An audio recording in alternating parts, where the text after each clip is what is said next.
In een maand hebben we er ineens een nieuwe vriend bij en hij staat ook nog bij je op tafel. Ben je van groep 8 van SBO de Twien in Dokkum, kunnen daar om mij praten. Nou, vandaag les gekregen over planten. En daar hebben we gratis een plantje erbij gekregen. En daar hebben we leuke les over gekregen. Wat superkrachten ze hebben, hoe ze heten, wat ze allemaal doen. En nog wat dingetjes. Eigenlijk te veel om op te noemen.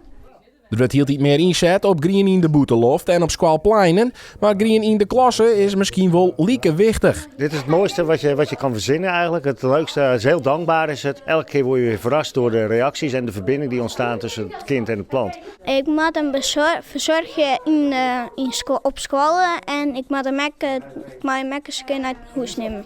De planten kregen ook een eigen naam die mij de band zelfs bedenken. Henkie. Ja, Henkie. Waar komt dat vandaan? Van een YouTube-video. Dat vond ik wel grappig. Harry Potter.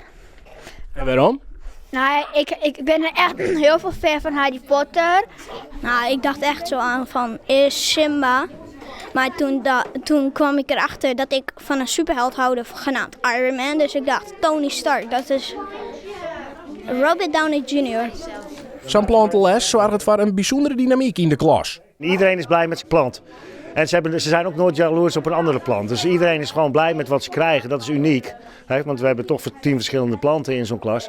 En iedereen is blij. En ze zijn ook geïnteresseerd in iemand anders' plant. Dat is het leuke van ons concept.